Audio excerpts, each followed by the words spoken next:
नमस्कार, मैं ओपी तिवारी और आप देख रहे हैं जी मध्य प्रदेश छत्तीसगढ़ का यूट्यूब प्लेटफॉर्म। सूरजपुर में जमीन अधिग्रहण का मामला देखते ही देखते खूनी संघर्ष में तब्दील हो गया। दरअसल सूरजपुर के मदनपुर इलाके में एसईसीएल की कोयला खदान खुलनी थी, जिसको लेकर पिछले काफी समय से जिला प्रशासन और एसईसीएल के खिलाफ जो ग्रामीण हैं वो लामबंद हो गए थे और लगातार खदान का विरोध कर रहे थे। इसी क्रम में आज तड़के पुलिस की बड़ी संख्या में टीम मदन नगर गांव पहुंचती है और उनका ये कहना होता है कि कुछ आरोपियों को गिरफ्तार करने आए हैं, जिनकी संख्या 5 बताई गई और बताया ये भी गया कि कई गंभीर धाराओं में वो आरोपी फरार बताए जा रहे हैं, जिसमें अ, हत्या का प्रयास का भी मामला शामिल है। लेकिन चूंकि मामला लगातार पहले से ही जमीन अधिग्रहण की चल रही थी, उसको लेकर ग्रामीणों को ये लगा कि कहीं ना कहीं जबरदस्ती जमीन अधिग्रहण करने के लिए पुलिस की टीम इतनी बड़ी संख्या में पहुंची है, जिसको लेकर जो ग्रामीण हैं आक्रोशित हो गए और उन्होंने पुलिस बल पर हमला कर दिया, जिसमें डीएसपी सहित 15 से ज्यादा पुलिसकर्मी गंभीर रूप से घायल हो गए, जिसमें कई महिला पुलिसकर्मी भी शामिल थे।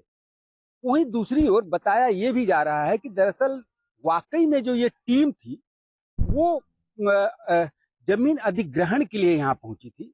हालांकि जो राजस्व विभाग है, जिले की कलेक्टर हैं, वो इस पूरे मामले में से साफ तौर पे इनकार कर रही हैं। उनके अनुसार यहाँ पर राजस्व विभाग के द्वारा कोई भी प्रक्रिया को अंजाम नहीं देना था, किसी भी तरह का कोई भूमि अधिग्रहण का कार्य नहीं किया जाना था। लेकिन मौके पर जो स्थितियां दिख रही हैं वो कुछ और ही गवाही दे रही हैं। जहां एक और पुलिस का दावा है कि वो सिर्फ आरोपी को गिरफ्तार करने पहुंचे थे, वहीं दूसरी ओर जिले के लगभग तमाम आला जो राजस्व के अधिकारी हैं वो मौके पे पहुंचे हैं, जो कहीं ना कहीं इस बात को स्टेब्लिश करते हैं कि वाकई में इनकी मंशा हो सकती है कि भूमि अधिग्रहण को लेकर हो।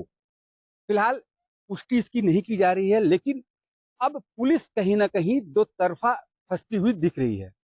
जहां एक और पुलिस पर हमला होने के बाद पुलिस का मनोबल भी कहीं ना कहीं प्रभावित हुआ है और अब पुलिस के लिए ये एक बड़ी चुनौती बन गई है कि आखिर उन आरोपियों को कैसे गिरफ्तार किया जाए।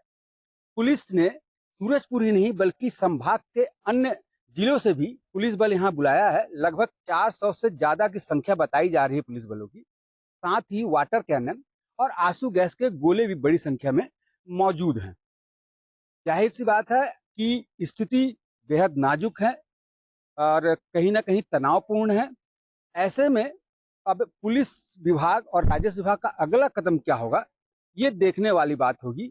वहीं दूसरी ओर अगर ग्रामीणों की बात की जाए, जो हमने मुआयना किया, हम घटना स्थल पहुंचे, हम गांव में गए और हमने तस्वीरें लेने का प्रयास किया कि आखिर ग्रामीण क्या सोचते हैं, उनसे बात करने का प्रयास किया। ऑन कैमरा तो किसी ने कुछ नहीं कहा, लेकिन उनसे जो हमारी बात हो सकी उससे बात स्पष्ट है कि वो पूरी तरह से आर पार के लड़ाई के मूड में है। यही वजह है कि बड़ी संख्या में जो ग्रामीण हैं वो सड़कों पर उतर गए हैं और पूरी तरह से लाठी डंडे और धारदार हथियार से लैस है। ऐसे में इस बात की आशंका जताई जा रही है कि कोई बड़ी अप्रिय घटना होने की भी गुंजाइश है, क्योंकि ग्रामीण बिल्कुल भी आर पार की लड़ाई में वो बैकफुट में जाने के लिए तैयार नहीं। वहीं पुलिस के लिए भी एक बड़ी चुनौती है कि जो आरोपी को गिरफ्तार करने आए थे उनको कैसे गिरफ्तार किया जाए। फिलहाल स्थिति तनावपूर्ण है। अब देखना दिलचस्प होगा कि आखिर इन आरोपियों को गिरफ्तार करने के लिए पुलिस और राजस्व विभाग क्या रणनीति बनाती है। फिलहाल इतना ही। मैं अन्य मुद्दे और इस पूरे मामले के अपडेट के साथ फिर से आपके सामने हाजिर होऊंगा। तब तक आप देखते रहिए जी मध्य प्रदेश छत्तीसगढ़।